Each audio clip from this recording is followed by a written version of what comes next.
வணக்கம். மீண்டும் ஒரு லெட்ஸ் டாக் நிகழ்ச்சியூடாக உங்கள் அனைவரையும் சந்திப்பதில் மகிழ்ச்சி. இப்போது இருக்கக்கூடிய நிலையில் நாங்கள் மிக பெரும் பொருளாதார நெருக்கடி நிலைக்குள் சிக்கியிருக்கிறோம். கனடாவை பொறுத்தவரையில் பொருளாதாரத்தில் மிகப்பெரிய தாக்கம் செலுத்துவது நாங்கள் வாழக்கூடிய வீடு. வீடு என்பது இருப்பிடம் என்பதை தாண்டி எங்கள் எதிர்காலத்திற்கான மிகப்பெரிய முதலீடாகவும் வாழ்க்கையில் நாங்கள் எடுக்கக்கூடிய மிகப்பெரிய முடிவுகளில் ஒன்றாகவும் இருக்கிறது. பலரும் தமது இருப்பிட தேவைக்காக வீடுகளை கொள்வனவு செய்து வந்த காலம் மாறி தமது முதலீடாக, தமது எதிர்கால நல்வாழ்விற்காக, தங்களுடைய சந்ததிக்காக ஒரு சொத்தாக அந்த வீட்டை பெறுவதற்கு முயற்சிகளை மேற்கொண்டு வருகிறார்கள். அண்மை நாட்களாக கனடாவில் காணப்பட்ட வீட்டுச் சந்தையின் போக்கு என்பது பலரையும் அதை நோக்கி திருப்பி இருக்கிறது. பலரும் அந்த முதலீடுகள் எதிர்காலத்திற்கு மிக பாதுகாப்பானவை என கருதி வீடுகளில் முதலீடுகளை மேற்கொள்ள தொடங்கினார்கள். அதனால் வீட்டுச் சந்தையும் மிகப்பெரிய அளவிலான பாய்ச்சலை காண்பித்தது. குறிப்பாக புதிய வீடுகளை கொள்வனவு செய்வதில் மக்கள் ஆர்வம் காட்டினார்கள். அதற்கு காரணம், புதிய வீடுகள் கட்டுமானத்திற்கு எடுத்துக்கொள்ளும் காலம் என்பது அவர்களுடைய குறுகிய முதலீட்டை மிகப்பெரிய லாபகரமாக மாற்றக்கூடிய வாய்ப்பை கொண்டிருந்தது. அந்த லெவரேஜ் என்பது எல்லோருக்கும் தேவையான ஒன்றாகவும் மிகவும் கவர்ச்சிகரமான ஒன்றாகவும் இருந்து வந்தது. அதனால் பலரும் இந்த ப்ரீ கன்ஸ்ட்ரக்ஷன் என்று சொல்லக்கூடிய புதிய வீடுகளில் முதலீடுகளை மேற்கொண்டார்கள். கொண்டோக்களில் இருந்து தனி வீடுகள் வரை இப்படியான முதலீடுகள் கடந்த பல வருடங்களாக மேற்கொள்ளப்பட்டு வந்தன. ஆனால் கனேடிய பொருளாதாரமும் மனிதர்களுடைய பொருளாதாரமும் சரிவை சந்திக்கின்ற இந்த காலத்தில் அவ்வாறான முதலீடுகள் ஒரு ஆபத்தான நிலையை தோற்றுவித்திருக்கிறது. அந்த ஆபத்துகளில் இருந்து எப்படி எம்மவர்கள் பாதுகாப்பு பெற முடியும், அல்லது அவ்வாறான முதலீடுகளில் ஏற்பட்டிருக்கக்கூடிய சில சவால்மிக்க சூழலை எவ்வாறு எதிர்கொள்ளலாம் என்பது பற்றி அறிந்து கொள்வதற்காக இந்த துறையில் நீண்டகால அனுபவம் வாய்ந்த ஒரு சட்டத்தரணி PK தயா அவர்களை இப்போது நாங்கள் சந்திக்கின்றோம். வணக்கம். வணக்கம் Ravanan. Very nice to finally get to do something like this. உண்மையில எல்லோருக்குமே ஒரு பிரச்சனை இருக்கிறது. நிறைய பேர் இந்த ப்ரீ கன்ஸ்ட்ரக்ஷன் ப்ராஜெக்ட்ஸில் முதலீடு செய்திருக்கிறார்கள். அதிகளவான டவுன் பேமெண்ட்டை போட்டிருக்கிறார்கள். ஆனால் அவர்களால் அந்த வீட்டை க்ளோஸ் பண்ண முடியாத ஒரு நிலை இருக்கிறது. இப்போது இருக்கக்கூடிய இன்ட்ரெஸ்ட் ரேட்டாக இருக்கலாம், அல்லது இப்போது இருக்கக்கூடிய அவர்களுடைய ஃபைனான்சியல் கேப்பபிலிட்டியாக இருக்கலாம். இவற்றின் காரணமாக அந்த க்ளோசிங் ப்ராசஸ் என்பது அவர்களுக்கு சாத்தியம் இல்லாமல் இருக்கின்ற போது அந்த எக்ரிமெண்ட்டை பிரீச் பண்ணுவதற்கு அல்லது அந்த ப்ராஜெக்டை ட்ராப் பண்ணுவதற்கு அவர்கள் யோசிக்கிறார்கள் அல்லது ஃபோர்ஸ் பண்ணப்படுகிறார். அப்படியான ஒரு நிலை வருகின்ற போது அவர்களுக்கு எவ்வாறான பாதிப்புகள் வரும், அதை எப்படியாக அவர்கள் கையாள வேண்டும்? இது ஒரு நல்ல கேள்வி. இதுக்கு ஒரு ஷோர்ட்டான பதில் இல்லை. ஸோ முதலாக விலாவரியா பார்க்க வேணும். இந்த தொடக்கம் என்ன, இதுல நிறைய வித்தியாசமான செயல்பாடுகள் இருக்கிறது. முதலாவது ஒரு பிளாங்கெட் நான் ஒன்று சொல்ல வேண்டிய என்னன்னா, இந்த பில்டர்கிட்ட இருந்து வந்து பர்ச்சேஸ் பண்ணி பிரீச் பண்ணி நடந்த உடனேயே எங்களுக்கு ஒரு ப்ராப்பரான அறிகுறிகளை சொல்லியோ அல்லது அறிவுரை சொல்லக்கூடிய ப்ரொஃபஷனல்ஸ் வந்து மிகவும் குறைவாகத்தான் இருக்கிறார்கள் எனக்கு புத்தகம். அது நான் என்ன சொல்ல வரேன் என்றால், அந்த ஒரு ஏரியாவில் ஒரு எக்ஸ்பர்டீஸ் உள்ள ஒரு லிட்டிகேஷன் காமன் சென்ஸ் உள்ள ஒரு நிபுணர்கள் மாத்திரம்தான் அந்த ஆலோசனைகளை கேட்குவோம். ஏனெண்டா ஒரு சிம்பிளா ஒரு நல்ல நோக்கத்தோட ஒரு ரியல் எஸ்டேட் லோயரோ, உங்களோட ப்ரொஃபஷனல் ரியல்டரோ அல்லது மோர்கேஜ் புரோக்கரோ இப்படியான நிலைமைகள் வரும் பொழுது பில்டரோட நேரடியாக கணக்கத்தான் அவங்களை சொல்றது. ஏன்னா ஒரு நல்ல நோக்கம், அதாவது it's a good faith approach சொல்லி. ஆனால் சில வேலைகளில் இல்லை, பல வேலைகளில் நீங்கள் பிடி கொடுத்துருவீர்கள் உங்களோட வீக்னஸ்.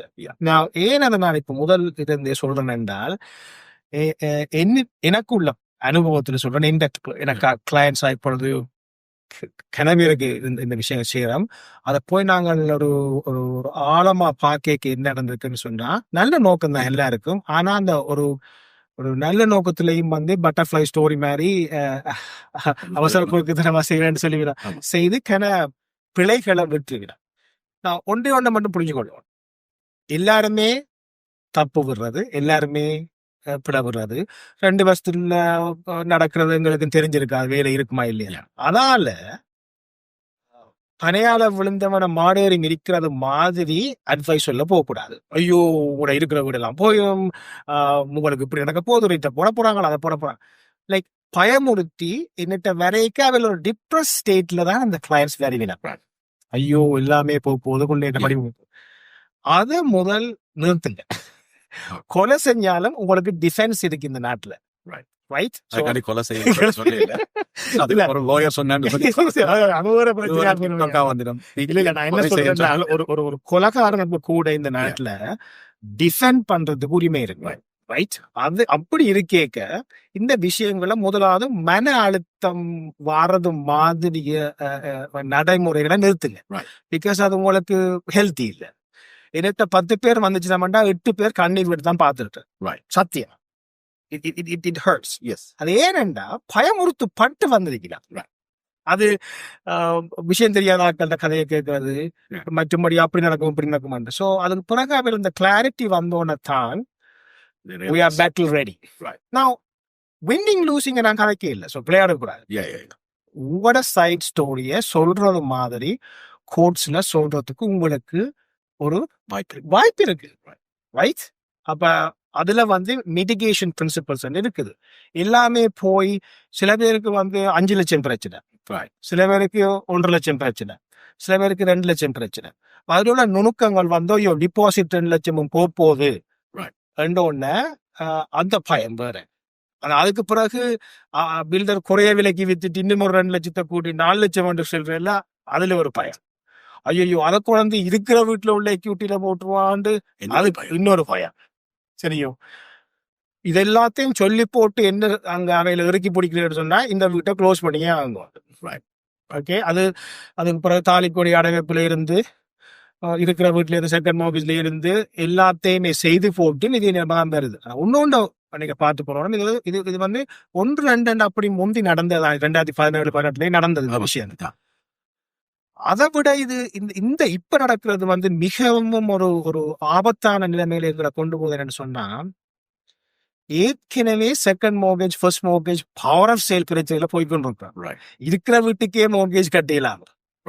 அப்ப அப்படி போய்கொண்டிருக்க இதுவும் ஒரு அடிஷனலான பிரச்சனை. அதாவது ஒரு குரூப் பண்ணுவோம். இப்ப முதலா ஒரு வீடு வேண்டி முதலா நான் வாழ்றதுக்கு வீடு வேண்டுன்ற ஒரு குரூப். அவருக்கு மோகச்சரிவில் 2 பிரச்சனை பண்ணினா இருந்து போட்டா ஆர்எஸ்பி காசையோ சேர்த்து வச்ச காசையோ அதுவும் துறைகிற நிலைமையில இருக்கு. 2வது ஆல்ரெடி வீட்டுல இருந்து எக்விட்டியை எடுத்து இன்னொரு இன்வெஸ்ட்மெண்ட் வேண்டி போட்டு அதை க்ளோஸ் பண்ணிடலாம இருக்கிற பிரச்சனை இருக்கிறோம். இன்னொரு குரூப் இருக்கிறோம் காண்டமேனியம். அதை வேண்டிட்டு முதலே தெரிய மேலாதண்டு பட் சம் ஹோப்ல போய் ஒக்கியூபன்சி க்ளோசிங் செய்து இன்னும் கொஞ்சம் டீப்பா போய் பொசஷன் எடுத்துட்டு அதுக்கு பிறகு ரீச் பண்ணியும் இருக்கிறாங்க. ரைட்? அப்ப நிறைய விதமான சில பேர் 2-3 வீடு. அதே நேரத்துல பில்டர் என்ன செய்யறாங்கன்னா, சில பில்டர்ஸ் இருக்கிற ஒரு வீட்டுல இருந்த டிபாசிட் ஓகே நான் நல்லவனா செய்யறேன், உனக்கு இன்னொரு லொட்டை வேண்டு அதுக்கு க்ளோசிங் 1 வருஷம் பிந்தி வரப்போகுது, இந்த டிபாசிட் அங்க போடணுண்டு அதை விட ஒரு லெஸ் வேல்யூ ஆனதுக்கு அதே வேல்யூல வச்சும் பிரச்சனைகள் நடக்குது. நிறைய பிரச்சனைகள் நடக்குது. அப்ப எங்களுக்கு ப்ராப்பரான அட்வைஸ் ஒன்றும் இல்லாமல் உடனே மியூச்சுவல் ரைஸ்ல சைன் வைக்கிறது வச்சுதான் ஆகணும் கூட சொல்லப்பட்டிருக்குது. ஸோ இப்படி நிறைய பிரச்சனைகள் போய்கிட்டு இருக்கும். ஆனால் ஒரு ஸ்டேட்மெண்ட் ஆஃப் கிளைம் அது வரைக்கும் முதல், அது பில்டர் உங்களை சூ பண்ணைக்கு முதல் நடக்கிற குளறுபடிகளை மாத்திரம்தான் நாங்க நிறுத்த பார்க்க வேண்டும். உண்மையிலே இந்த வீடு என்பது நாங்கள் வாழ்வதற்கான மிக முக்கியமாக நாங்கள் வாழ்க்கை என்று பார்க்கின்ற போது சந்தோஷமான வாழ்க்கை அதற்குத்தான் அது அடிப்படையாக இருக்கிறது. மனிதர்களுடைய அடிப்படை தேவைகளில் ஒன்றாக இந்த வீடு என்பது இருக்கிறது. அதை தாண்டி நாங்கள் எதிர்காலம் முதலீடு என்று வருகின்ற போது எங்களுடைய விரலுக்கேற்ற வகையிலே அந்த வீக்கம் இருக்க வேண்டுமே தவிர பக்கத்து வீட்டில் இருக்கின்றவருடைய விரல் வீக்கத்துக்கு ஏற்ற வகையில் என்னுடைய விரல் வீக்கம் இருக்க வேண்டும் என்று சொல்லி நாங்கள் நினைத்தால் கதவுக்குள் கையை வைத்து நசித்துத்தான் ஏற்படுத்த வேண்டும். அதுதான் நான் நினைக்கிறேன் பலருடைய பிரச்சனையாகவும் இங்கு மாறி இருக்கிறது. அடிக்கடி நான் சொல்லக்கூடிய ஒரு விடயம்தான், உங்களுடைய பொருளாதார நிலைமை என்பது உங்களை தவிர வேறு எவருக்கும் தெரியாது. நீங்கள் தான் உங்களுடைய ஓன் பாஸ். ஆகவே அதை நீங்கள் மற்றவர்களோடு ஒப்பிட்டு அல்லது மற்றவர்கள் வாங்கிவிட்டார்கள், அண்ணா வாங்கிவிட்டார், அக்கா வாங்கிவிட்டார், பக்கத்து வீட்டுக்காரன் 2 வீடு வாங்கிவிட்டார், நான் 1வது வாங்க வேண்டும் என்று சொல்லி யோசித்தால் இந்த கம்பாரிசன் வருகின்ற போதுதான் இந்த பிரச்சனைகள் வருகிறது. ஆனால் பிகே அவர்கள் சொன்னது போல பிரச்சனைகளுக்கு கட்டாயமாக ஒரு தீர்வு இருந்தேதான் ஆகும். அது எந்த நாட்டில் எந்த பொழுதிலும் இருக்கும். அந்த தீர்வை நோக்கி நீங்கள் செல்ல வேண்டும். சரியான வழிகாட்டலின் மூலமாகத்தான் நீங்கள் அதை கண்டறிய முடியும். சரி, நாங்கள் விடயத்திற்கு வருவோம். ஒரு எக்ரிமெண்ட் பிரீச் பண்ணப்படுகிறது. ஒருவர் டிபாசிட்டை கொடுத்து விட்டார். இங்கே 3 லட்சம் 4 லட்சம் வரையில் டிபாசிட் கொடுத்த சம்பவங்கள் எல்லாம் இருக்கிறது. அவ்வளவு பெருந்தொகையை கொடுத்து அவரால் அதற்கு பின்னரும் க்ளோஸ் பண்ண முடியாமல் போகிறது. காரணம் அப்ரைசல் வரவில்லை, அல்லது அவரிடம் இருக்கக்கூடிய கடன் கூடுதலாக இருப்பதால் அவரிடம் பேங்க்லமோ அல்லது பிரைவேட் மோர்கேஜோ எடுக்க முடியாத ஒரு சிச்சுவேஷன் வருகிறது. இந்த வீட்டை அவர் க்ளோஸ் பண்ண முடியாமல் போகிறது. 400,000 உதாரணமாக வைத்துக் கொள்வோம் டிபாசிட். அவருக்கு என்ன சொல்யூஷன் இருக்கிறது? அந்த 400 லூஸ் பண்ண வேண்டுமா? அது எடுக்கலாமா? அல்லது அந்த 400 லூஸ் பண்ணினா பிறகு அந்த பில்டர் அந்த வீட்டை விற்று குறைந்த விலைக்கு விற்று அதன் காரணமாக வரக்கூடிய அந்த லாஸையும் இவரை பே பண்ணக்கூடிய ஒரு கேள்வியை முன்வைக்கக்கூடிய வாய்ப்பு இருக்கிறது. அதாவது பில்டர் ஒரு இட்ஸ் அ கான்ட்ராக்ட். அந்த அந்த ஒரு ஒரு ஒப்பந்தத்தை நீங்கள் மீறிவிட்டீர்கள், அவ்வளவுதான். ஸோ அப்ப அவருக்கு அந்த காசு தேவை என்று சொன்னால் அவை பில்டர்ஸ் வந்து ப்ரூஃப் பண்ண வேணும் damages. Okay, damages mean actual damages. They actually loss that money. நீங்க ஜஸ்ட் நீங்க பிரீச் பண்ணிட்டதுக்காண்டி இல்லாத பொல்லாத சார்ஜஸ் எல்லாம் போட்டு உங்களை சூ பண்ணிக்கலாம், பண்ணிவிடாம அதுக்கு தான் டிஃபென்ஸ் வேணும். ஸோ அந்த டிஃபென்ஸ் என்று சொல்றது நான் இதை செய்யல, நான் ஒன்றுக்கும் பொறுப்பில்லை என்று சொல்றது இல்லை. அது மட்டுமில்லை. டிஃபென்ஸ் பண்றது எப்படி என்று சொன்னால், நான் விட்ட பிழைக்குரிய தண்டனை, அதாவது அந்த டேமேஜஸ் இந்த அமௌண்ட் வந்து சரியா நியாயமா இருக்கிறதா. இதுல முக்கியமான ஒரு சில காம்போனன்ட்ஸ் இருக்கு, அதை மட்டும் நான் பிரேக் டவுன் பண்றேன். ஃபர்ஸ்ட் வந்து ஃபார்மேஷன் ஆஃப் த கான்ட்ராக்டுக்கு நான் பார்க்கறது. அதாவது இந்த அக்ரிமெண்ட் தொடங்கியதுல ஒரு ப்ராப்பரான ரீதியில இவர் பிரதிநிதிப்படுத்தப்பட்டிருக்கிறாரா, அறிவு என்ன, இதுக்கு ஏஜென்ட் இருந்ததா, ஏஜென்ட் நெக்லிஜென்ஸ் இருக்குதா, அந்த நேரத்துல பில்டர் வந்து தான் செய்ய வேண்டிய நடைமுறைகளை ஒழுங்கா நடைமுறைப்படுத்தினாரா, அதுகள் எல்லாம் நாங்க பார்க்கணும். பிறகு இந்த க்ளோசிங் வரைக்கும் இப்படி பொடி கொடுத்து கதைச்சிருக்கிறீர்கள், வித் ப்ரொஜுடிஸ் வித்வுட் ப்ரொஜுடிஸ் நான் சொல்றேன். சில எல்லா விஷயத்தையுமே நீங்க கதைச்சபடியா அதை உங்களுக்கு சட்டத்துக்கு முன்னாடி எதிராக கொண்டு இல்லாதா நல்ல நோக்கம். அதாவது இம்ப்ளைட் செட்டில்மெண்ட் ப்ரிவிலேஜ் ஒரு கான்செப்ட் இருக்கு சுப்ரீம் கோர்ட். அது வந்து எப்படின்னு சொன்னா, இப்ப நல்ல நோக்கத்தில் கழக எல்லாத்தையும் கொண்டு எனக்கு இது யூஸ் பண்ணக்கூடாது.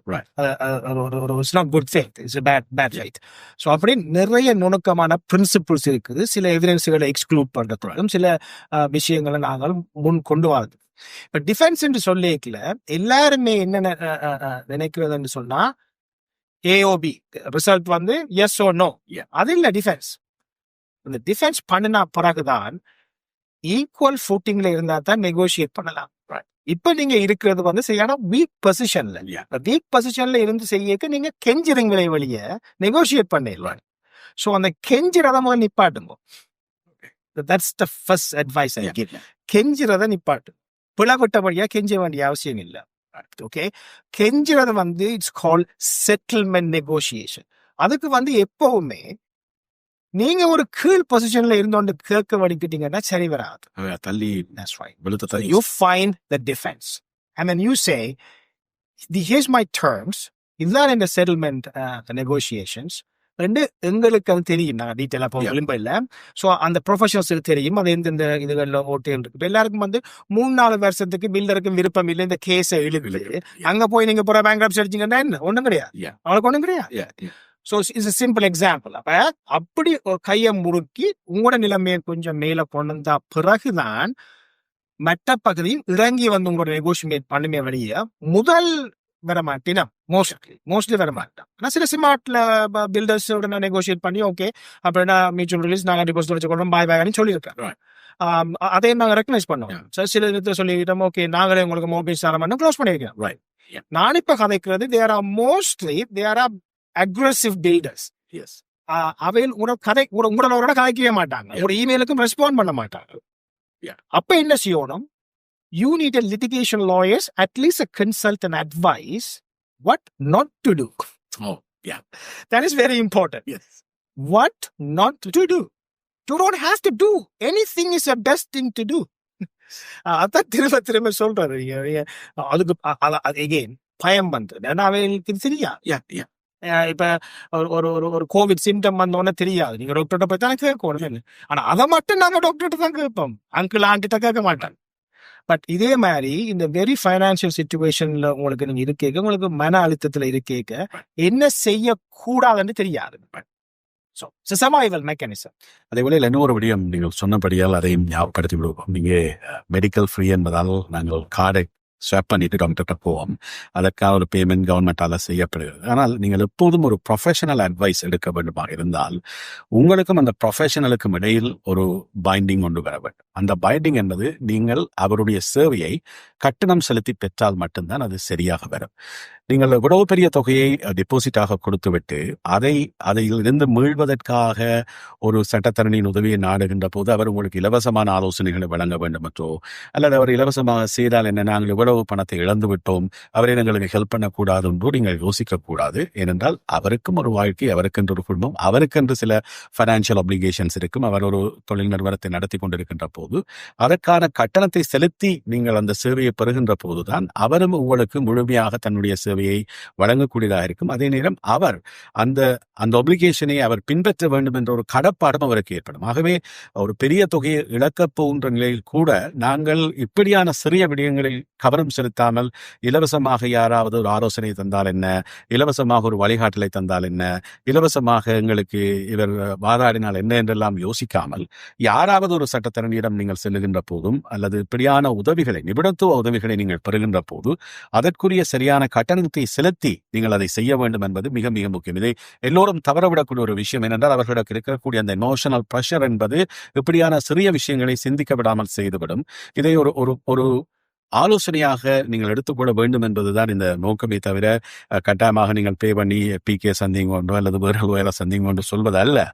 ஏனென்றால் இதில் இருக்கக்கூடிய அந்த அடிப்படையை நீங்கள் புரிந்து கொண்டால்தான் உங்களுக்கு சரியான ஒரு தீர்வு கிடைக்கும். மிகப்பெரிய அளவிலான ஒரு பணத்தை இழக்கக்கூடிய நிலை அல்லது மிகப்பெரிய ஒரு அளவிலான மன அழுத்தத்திற்குள் நீங்கள் சென்று கொண்டிருக்கின்ற போது இப்படியான சிறிய விடயங்களில் நீங்கள் கவனம் செலுத்த முடியாமல் போயிடும். ஆகவே இப்படியான ஒரு நிலை வருகின்ற போது நீங்கள் அதற்குரிய வழிவகைகளை பின்பற்றி நடந்து கொண்டால் அதிலிருந்து நீங்கள் மீளக்கூடியதாக. இன்னும் ஒரு விடயமும் கதைக்க வேண்டும். நீங்கள் கொண்டோ பற்றி ஆரம்பத்தில் சொன்னீர்கள்.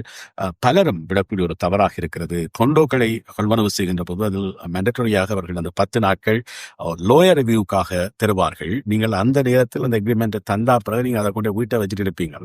க்ளோசிங் டைம்ல தான் அதை எடுத்துக்கொண்டு ஒரு ஆள்கிட்ட போவீங்க. அது மிக மிக தவறான ஒரு விஷயம். ஏனென்றால் அந்த நேரம் நீங்கள் அதை லோயரிடம் ரிவ்யூ பண்ணுவது மிக மிக முக்கியம். ஏனென்றால் அதில் என்ன க்ளோஸ் இருக்கு, அதில் என்ன உங்களுக்கு டேஞ்சரான விஷயம் எதிர்காலத்தில் வரலாம், அப்படியான விடயங்களை நீங்கள் பார்க்கணும். சில இடங்களில் ஆக்கியபென்சியின் போது நீங்கள் அதை ரெண்ட்டுக்கு கொடுக்க முடியாது.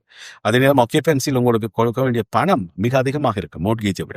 இப்படியான விடயங்களை எல்லாம் நீங்கள் தெரிந்து கொள்ள வேண்டுமாக இருந்தால் ஒரு லோயரிடம் அதை ப்ராப்பராக ரிவ்யூ பண்ண வேண்டும். அந்த ப்ராப்பராக என்று நான் திருப்பி சொல்வதற்கு காரணம், ஒரு லோயரிடம் ஒரு கொண்டோ டாக்குமெண்ட்டை ரிவ்யூ பண்ணுகின்ற போது அவருக்கு நீங்கள் கட்டணம் செலுத்தி அந்த ரிவ்யூவை செய்கின்ற போதுதான் அவர் அதை ப்ரொஃபஷனலான முறையிலே ஹேண்டில் பண்ணுவார். அவர் தான் க்ளோஸ் பண்ண போறார், அப்போ அவர்கிட்ட கொடுத்தனா நான் ஃப்ரீயா பார்த்து தந்தார், அது ஃப்ரீயா தான் இருக்கும்.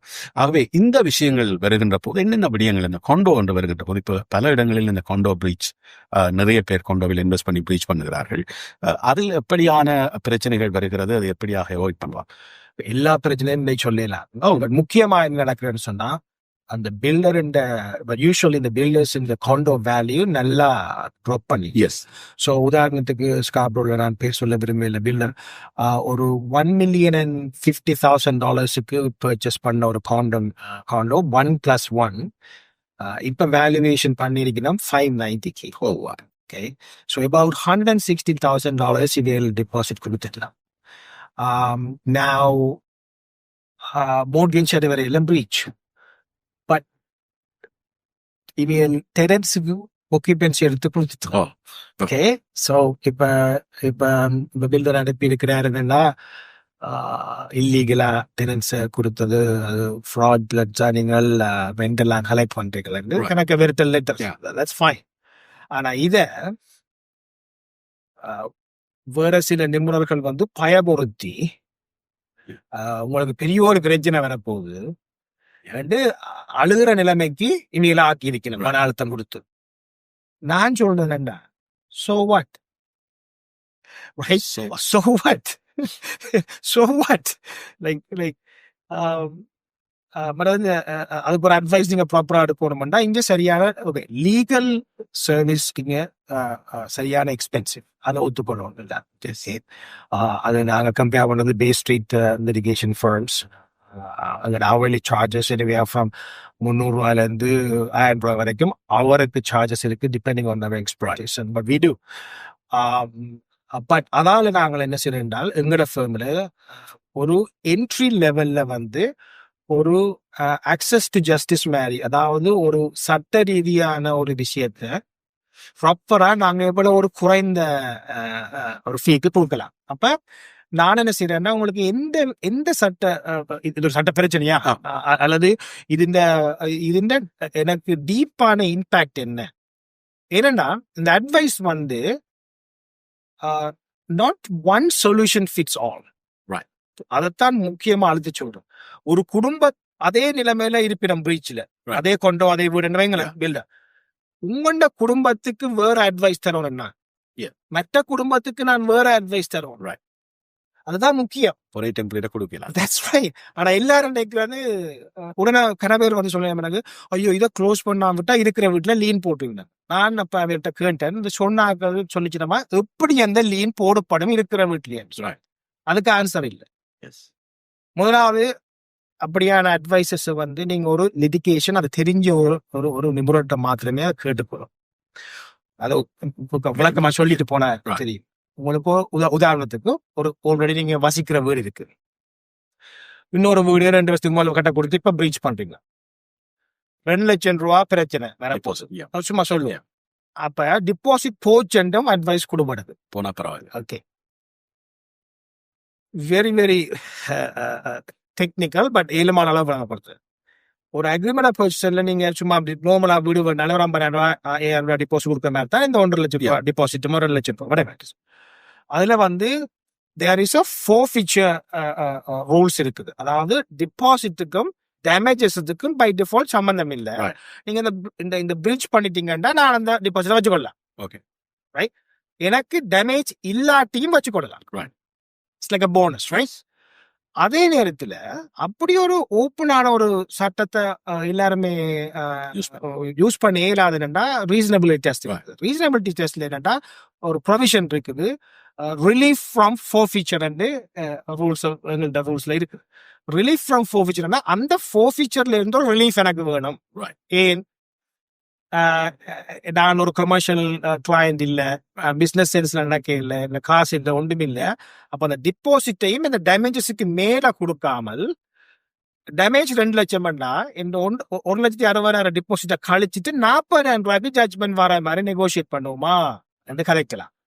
அது ஒரு விதமா அதை நீங்க வந்து பில்லரோட நெகோசியேட் பண்ணிக்கலையே டிஃபெண்ட் பண்ணி அவர் வாங்கி வருவேன். ஏன்னா நான் இதுல வெல்றது சான்ஸ் கூட மற்றதுல. அதே நேரத்துல அப்ரைசல் வேல்யூஸை நீங்க செக் பண்ணணும், எக்ஸ்பர்ட் எவிடன்ஸை இன்ட்ரோடியூஸ் பண்ணணும். நீங்க நினைச்ச மாதிரி குறைச்சி விற்க இயலாது. அப்ப ஏன் இப்படி விற்கல, அந்த நேரத்துல விற்க இல்லையெல்லாம் சில ஆர்கியூமெண்ட் பண்ணலாம். அப்ப அதுல ஒரு $3,00,000 வர இடத்துல அதை $2,00,000 செய்திருக்கலாம் மாதிரி குறைக்கலாம். So it's called mitigation settlement. ஆனா எல்லாம் அந்தந்த ஒவ்வொரு ஆட்களுக்கு சம்பந்தமா தான் நடக்கவே வெளியே. மற்றது உடனே ஹாப்பினா ஓகே எல்லாமே இயலாத என்ன செய்யறேன்னா அதுக்குதான் பேங்க்ரப்சி ப்ரொடெக்ஷன் இருக்குது இந்த நாட்டுல ஒரு புறவிட்டு ஒரு ஃபைனான்சியலா புறவிட்டுன்றதுக்காண்டி உங்களை வந்து உங்களோட வாழ்க்கையை கெடுக்கல. Bankruptcy protection will protect you. ஆனாலும் இட்ஸ் அ லாஸ்ட் ரிசார்ட். மற்றது it's a soft landing. Okay, not a solution. It's a very soft landing. ஒவ்வொரு ஃபேமிலிக்கு ஏற்ற மாதிரியும் ஸ்ட்ராட்டஜிக்கலி, அதாவது நாங்க தனியா சட்ட நுணுக்கத்தை மட்டும் வழங்கப்படுத்துறோம். We call the initial consultation as strategy consult.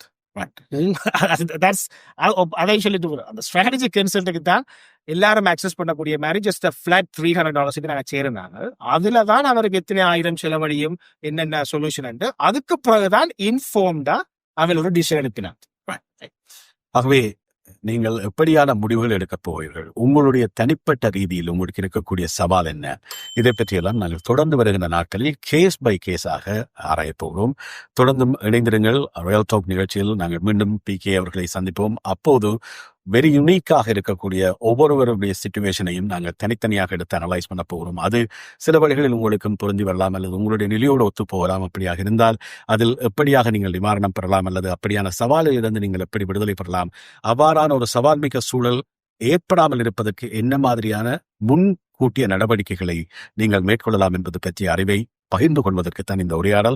இது ஒரு அறிவு பகிர்வாக மட்டுமே எடுத்துக்கொள்ள வேண்டும். இது ஒரு சட்ட ஆலோசனையாகவோ அல்லது இதில் இருக்கக்கூடிய விடயங்களை வைத்துக்கொண்டு நாங்கள் எப்படி முடிவெடுக்கிறோம் என்று சொல்லி நீங்கள் எந்த விதமான முடிவையும் எடுக்கக்கூடாது. அது தனிப்பட்ட ரீதியில் உங்களுடையது. இது அறிவுபூர்வமாக சில விடயங்களை உங்களோடு பகிர்ந்து கொள்வதற்கான ஒரு கலந்துரையாடல் என்பதை மிக கவனமாக பதிவு செய்ய விரும்புகிறோம். அது நீங்க சொன்னது சரி, நான் மறந்துட்டேன். சொல்ல போனா this is just entertainment purpose only. And இது இன்றைக்கு வந்து ஒரு இன்றைக்கு வந்து ஒரு ப்ரிலிமினரியா நாங்கள் ஒரு இன்ஃபார்மலா கலைச்சினாங்க. ஸோ ரமணன் சொன்ன மாதிரி ஒரு பர்டிகுலர் சிச்சுவேஷனை கொஞ்சம் டீப்பா அதில் நுணுக்கங்களை நாங்கள் வேற வேற நாட்கள்ல கதைப்போம். அதுக்குரிய சில நுணுக்கமான உங்கள்கிட்ட ஒரு அனுபவங்கள் இருந்தால் அதை ரமணனோட தொடர்பு கொண்டு உங்களோட கேள்விகளை கேளுங்க. நாங்கள் அதை ஒரு குரூப் ஆக்கி அதை நிச்சயமாக உங்கள் கேள்விகளை கீழே தெரியக்கூடிய தொலைபேசி இலக்கத்தோடு நீங்கள் பகிர்ந்து கொள்ளலாம், அல்லது உங்களுடைய மின்னஞ்சலுக்கு அனுப்பலாம். இந்த யூடியூப் காணொலியின் உங்களுடைய கேள்விகளை பதிவு செய்வதன் மூலம் அடுத்து வருகின்ற உரையாடல்களில் அவற்றை இணைத்துக் கொள்வதற்கும் உங்களிடம் பிரத்யேகமாக இருக்கக்கூடிய சந்தேகங்களுக்கான தீர்வுகளையும் இந்த பகுதி மூடாக எடுத்து வருவதற்கும் காத்திருக்கிறோம். மீண்டும் மற்றும் ஒரு ரியால் டோக்கில் உங்கள் அனைவரையும் சந்திக்கலாம். அன்பு வணக்கம். வணக்கம். நன்றி.